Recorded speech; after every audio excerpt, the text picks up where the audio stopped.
Hi, I'm Denise Merritt, CEO and founder of Merritt Business Solutions. Thanks so much for joining Merritt and Friends today.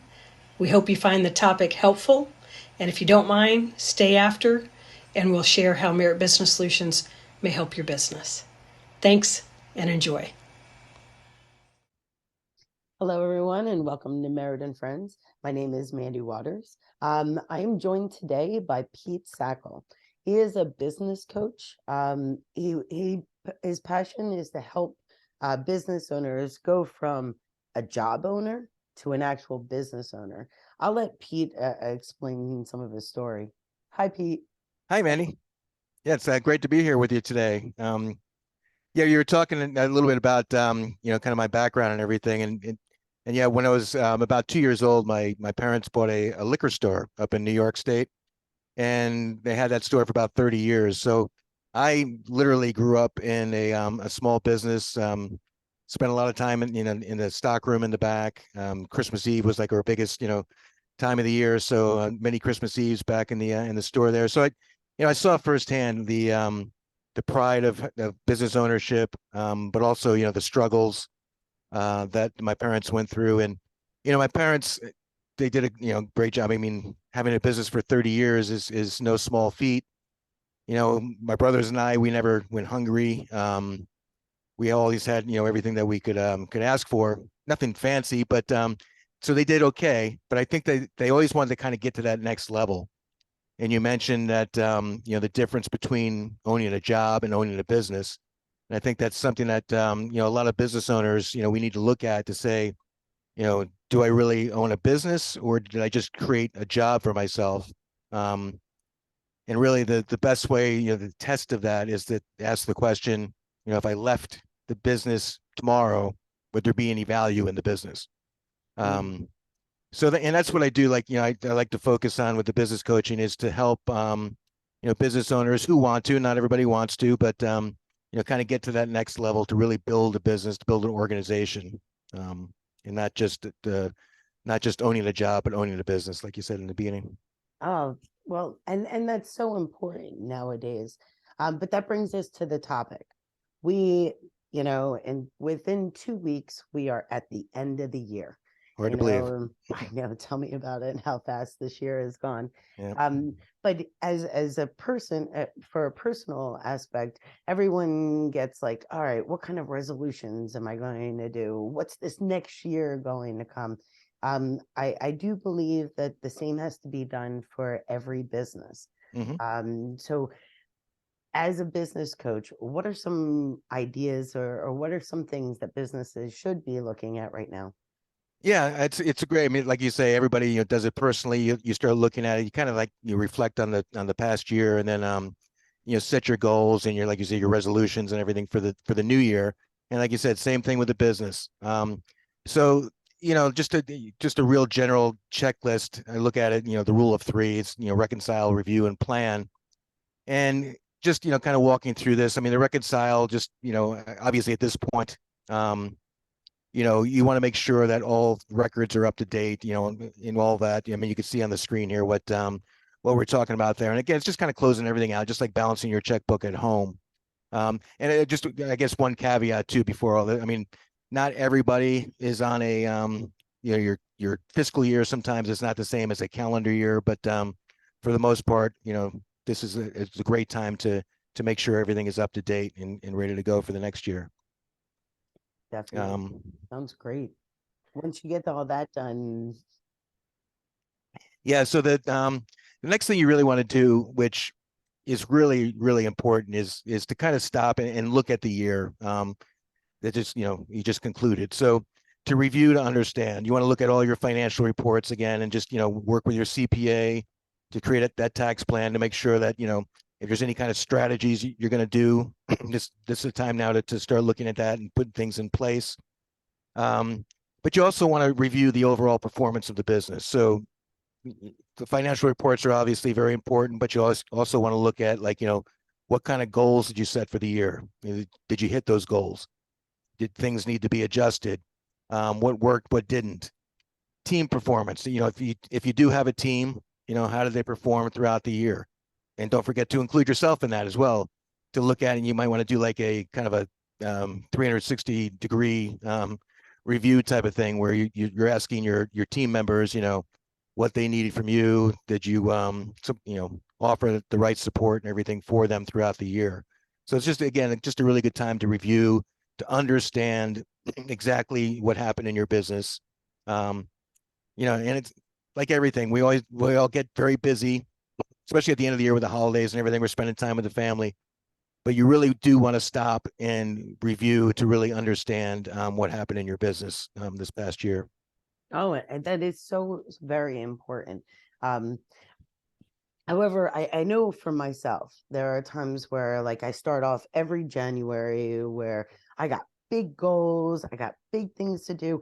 And when I look back at the end of the year, I'm like, all right, well, something failed at some point and I didn't reach this goal and I didn't do this. And then it can be rather depreciating sometimes, just that review. But okay, moving forward, Mm-hmm. where can I go for next year? How can I get better? Yep, and that's you're planning to succeed basically. So you really want to, like, again, take all that information that you just reviewed from this past year, and like, okay, do I need to make any kind of adjustments? What do I want to do this year? And it's, just to your point too. I mean, again, just like people making resolutions at the beginning of the year, it's a great time to say, okay, yeah, January 1st, I'm going to start, eating right, being healthy, and then you get busy, things come up, and you kind of lose sight of that. So when you're planning, you really want to set um, some some triggers, some short-term goals that you can hit and stay on track. You don't want to say like, okay, my only goal at the end of the year, I want to have $1 million in the bank.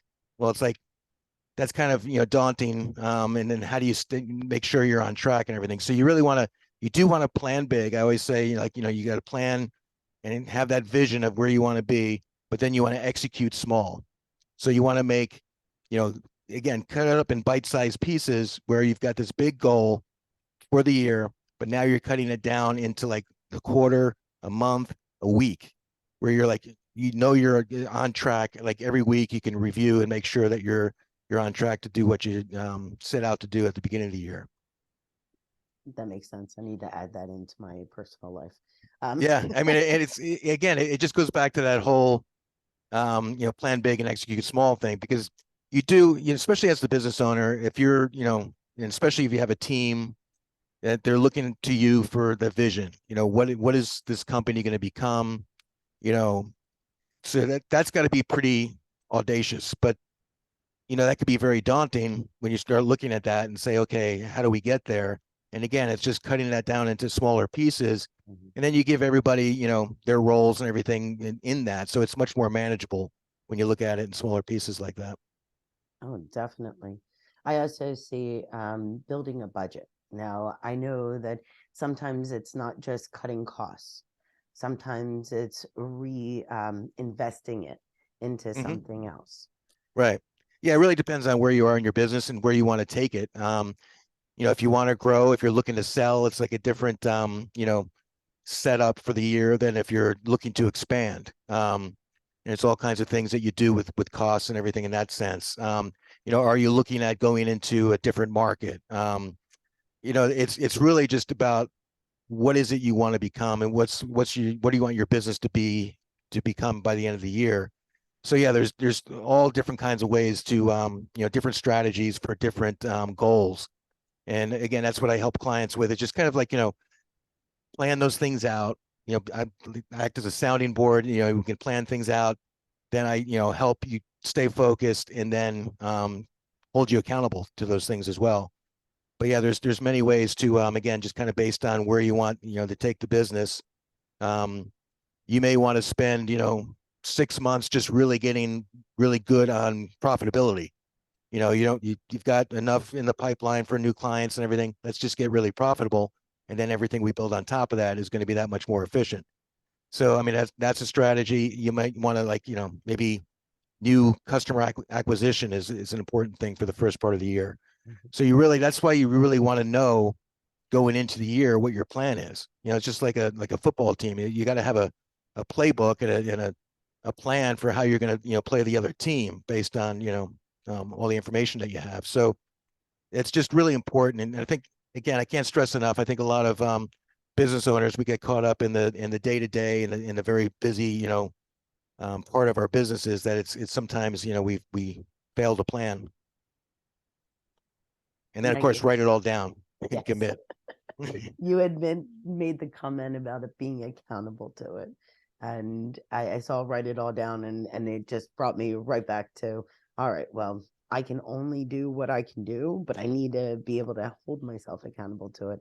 And by writing it down, it definitely helps. Yeah, absolutely. And that's, again, that's, again, right, like people have coaches. I mean, it's just like, well, you have a fitness trainer, anything like that, where somebody is holding you accountable. I mean, it's, if you really want to perform at your best and do all those things that you say you want to do, sometimes it's hard to hold ourselves accountable. It's human nature just doesn't kick in. Sometimes we find reasons to not do something that we set out to do. But if you have somebody else helping you stay accountable, it sometimes becomes a lot easier, and you become more focused, and can really get to that next level that you want to get to. Definitely. I know that you put on review timelines, and you can only manage what you can manage or what you can measure. Mm-hmm. I know you're in the midst of writing a book. Mm-hmm. I know your goal is to have the book written. You can't wiggle your nose and have the book written. Right. Yeah, it's and we talked about this before, but it's if I just wrote on my, because every day I've got the obviously the to-do list and the most important things I need to accomplish. And if I just wrote write the book, that would be like, oh, I'm not going to be able to write a book today. So I'm not going to do it. But if I write, write book for 2 hours or 30 minutes, whatever it is, then okay, I'm just going to sit down. I'm just going to write, regardless if it's good, if it, whatever, just I'm going to spend that time writing. And that's, again, I think that we all need to do that to make it manageable and make it something we can accomplish. And then, yeah, reviewing the timeline. So if I say, okay, again, using the book scenario, if I say, okay, I want to finish my book by the end of June of next year, then okay, by the end of March, I'm going to have this many pages done. And so it's just, again, bite-sized pieces, so that it's much more manageable and not quite as daunting.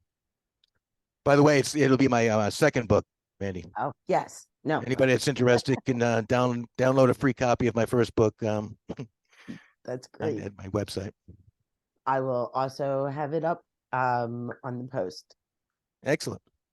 So, any last suggestions? Obviously, celebrate. Again, you got to give yourself some credit here, I think, too. I think business owners, I mean, it's tough to own a business and to keep it running. If you look at the statistics, I mean, a lot of businesses fail within the first 5 years, most of them. So I mean, if you've made it through another year, especially the crazy couple of years that we've had, with all kinds of things going on, it's certainly something to be proud of. And you should really take some time to celebrate. You don't have to do anything crazy. Like, it looks like these people are partying on a rooftop somewhere in a city, but just the little things. I mean, make sure you're if you have a team, that you're talking to your team and you're expressing your appreciation for them. But just really look back and say, okay, we did this, feel good about it. Yeah, we got a good plan for next year, and we're going to go and knock it out of the park next year. So it's a good time at the end of the year, just to kind of like really, like I say, sit back, review, plan, and get ready to go forward. That's awesome. I can't thank you enough, Pete. Thank you, Manny. You have so many great bits of advice. I look forward to doing another interview with you Absolutely. soon. Thank you all for joining Merritt and Friends. Hope you enjoyed. Have a great and wonderful new year.